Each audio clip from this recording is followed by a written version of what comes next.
Hello friends. आज हम बात करेंगे राइज ऑफ क्रिश्चियनिटी के बारे में। एक ऐसा रिलीजन जिसकी कोई वक्त और अहमियत नहीं थी और जिसके मानने वालों को एक टाइम पे बुरे तरीके से दुत्कारा जाता। इनको सिटीजनशिप की स्टेटस और प्रॉपर्टी के राइट तक से महरूम रखा जाता। ऐसा रिलीजन कैसे पावरफुल बनता है? इतना पावरफुल कि वो बड़े बड़े एम्पायर्स को भी अपने सबॉर्डिनेट बना लेता है और ये बड़े बड़े लोग इस रिलीजन की पैरवी करने पे मजबूर हो जाते हैं। तो इन्हीं सब चीज़ों के बारे में हम आज की वीडियो में डिस्कस करने वाले हैं। एक इजरायली राइटर है युवल नो, जिनने एक बुक लिखी है होमोसेपियन। उसमें वो ये कहता है कि रिलीजन थ्रू आउट सेंचुरीज एक ऐसा इंस्ट्रूमेंट रहा है जिसको यूज किया जाता है लोगों को यकजा यूनाइट करने के लिए। इसे लोगों को मैनिपुलेट किया जाता है। तो इसी चीज को हम आज की वीडियो में प्रूव करने वाले हैं।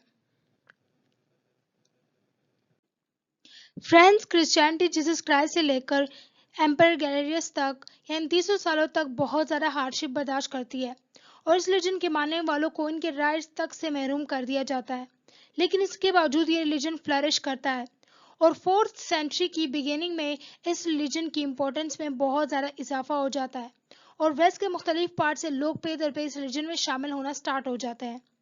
311 में एम्परर गैलरियस जो होता है वो ये हुक्म जारी करता है कि अब जो क्रिश्चियन लोग हैं वो अपनी इबादत पीसफुली कर सकते हैं, इनके ऊपर किसी तरह का जुल्म नहीं किया जाएगा।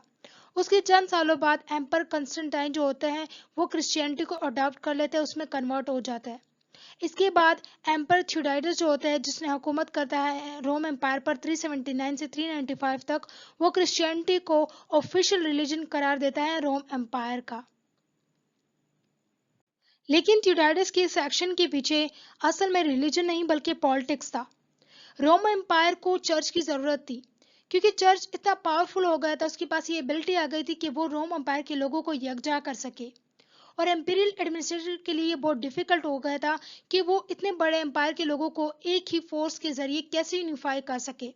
और इसका आंसर था कॉमन रिलीजन। और चर्च के पास सिर्फ ये ताकत नहीं थी कि वो लोगों को हार्मोनाइज कर सके, लोगों को यकजा कर सके, बल्कि इसके पास ये भी पावर थी कि जो लोग रेवोल्यूशन के फेवर में, जो लोग रेवोल्यूशन लाते हैं, उनकी आवाज़ों को भी दबा सके। फ्रेंड्स, चर्च की मेंबरशिप बहुत तेजी से बढ़ती रही और लोग पे दर पे क्रिश्चियनिटी को कबूल करने लगे और रोम एक ऐसा एम्पायर बन गया जिसके पास सेकुलर और रिलीजियस दोनों लीडरशिप आ गई थी। लेकिन बिगिनिंग में इनिशियली स्टेट की जो इम्पोर्टेंस थी वो चर्च से फिर भी ज़्यादा थी। लेकिन बहुत जल्दी हालात चेंज हो गए और कंस्टेंटाइन से लेकर रोम एम्पायर के फॉल तक यानी कि 150 सालों तक चर्च की जो इम्पोर्टेंस है वो बढ़ती रही और स्टेट का डिक्लाइन जारी रहा। Reasons behind fall of state while rise of church. पहला रीजन, एम्पर्स के पास एडमिनिस्ट्रेटिव क्वालिटीज नहीं थी, वो लोगों को एडमिनिस्टर नहीं कर सकते थे। सेकेंड रीजन ये कि एम्पर्स के बरक्स चर्च के लीडर्स के पास एडमिनिस्ट्रेटिव क्वालिटीज भी थी और लीडरशिप की क्वालिटीज भी थी।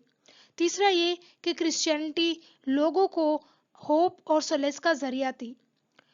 उस वक्त लोग बहुत ज़्यादा नाउम्मीद थे पॉलिटिकल और सोशल डिसइंटीग्रेशन की वजह से, और क्रिश्चियनिटी एक वाया जरिया थी लोगों को जो उम्मीद की किरण दिखा रही थी। फोर्थ ये कि चाणक्य के बारबेरियंस ने रोम को कम्प्लीटली डिस्ट्रॉय कर दिया था, उनके सेकुलर इंस्टीट्यूशन को भी नहीं छोड़ा था। लेकिन चर्च एक वायद ऑर्गेनाइजेशन था जो कि रह गया था और उसकी प्रॉपर्टी को भी सेफ थी। तो इस वजह से जो स्टेट था वो डिक्लाइन का शिकार हो गया और चर्च राइज हो गया। So that's it for today guys, see you next.